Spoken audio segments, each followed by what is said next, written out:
Friends, நம்ம இப்போ எப்படி பாசிப்பயிறு குருமா சப்பாத்திக்கு செய்யறதுன்னு பார்க்கலாம்.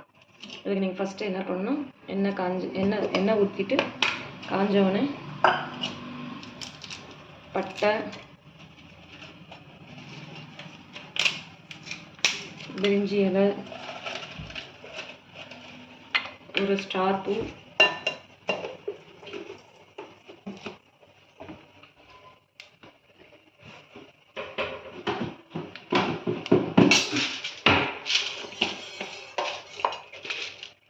கிராம்பு இதெல்லாம் போட்டு அதை லேசாக ஃப்ரை ஆனோடனே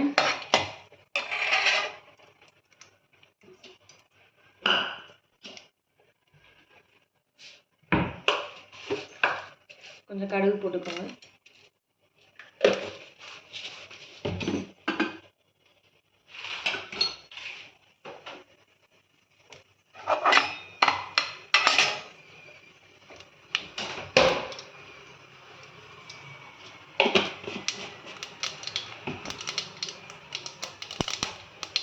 கடுகு வெடிச்சோடனே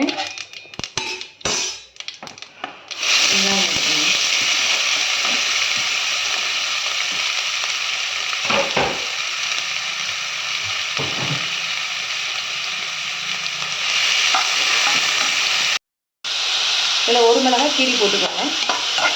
நல்லா வதங்கட்டும். அதுக்குள்ளே இஞ்சி பூண்டு பேஸ்ட் ரெடி பண்ணிக்கலாம்.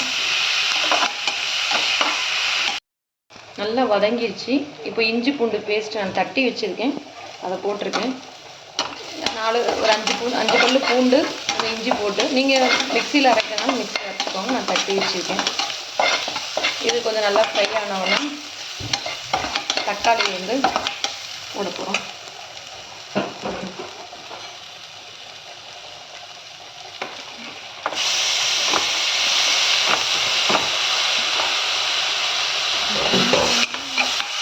நான் தக்காளியை வந்து வதக்குறேன்.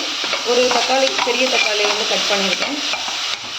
நீங்கள் வந்து இப்போ ஒரு வேளை உங்கள் தக்காளி வந்து இந்த மாதிரி வேண்டாம் அப்படின்னா நீங்கள் மிக்சியில் அடித்து கூட போட்டுக்கலாம். மிக்சியில் அடித்தா இந்த மாதிரி தனித்தனியாக இருக்காது.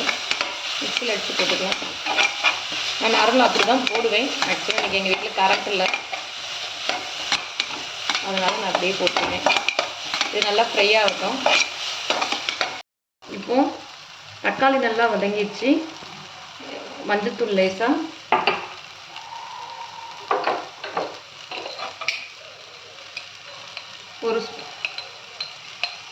ஒரு ஸ்பூன் மிளகாத்தூள்,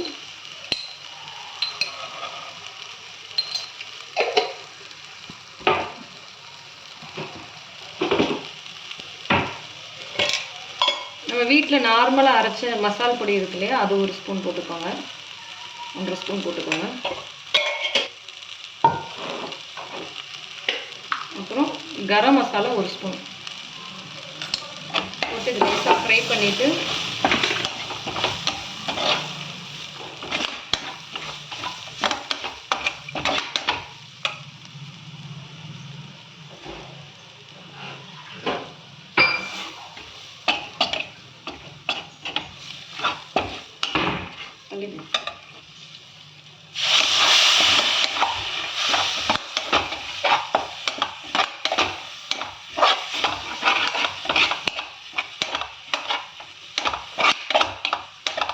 ஒரு 2 மினிட்ஸ் கொஞ்சம் பச்சை வாசனை போனோடனே நீங்கள் தண்ணி ஆட் பண்ணிக்கோங்க.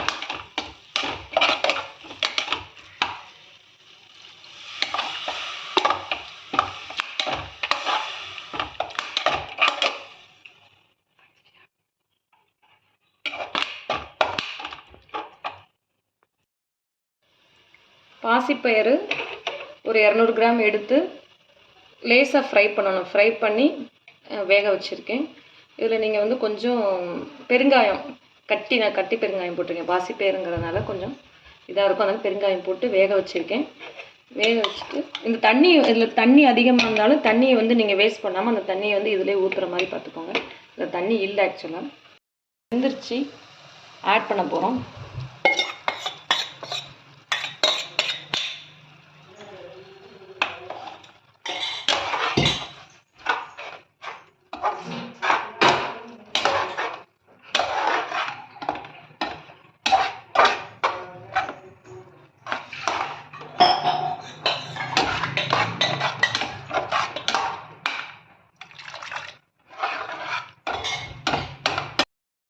தேவையான அளவு உப்பு போட்டுக்கோங்க.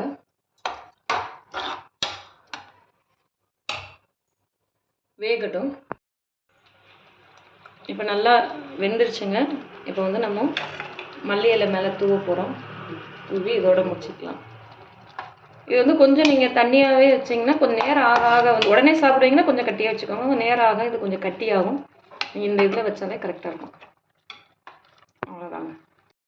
பாசிப்பருப்பு குருமா ரெடி. பாசிப்பருப்பை வந்து நீங்கள் தனியாக அவிச்சு கொடுத்தீங்கன்னா குழந்தைங்க வந்து சாப்பிட மாட்டாங்க. அதே தான் நீங்கள் இந்த மாதிரி சப்பாத்திக்கு குருமா மாதிரி செஞ்சு கொடுத்தீங்கன்னா நல்லா சாப்பிடுவாங்க. பாய் ஃப்ரெண்ட்ஸ், ட்ரை பண்ணி பாருங்கள்.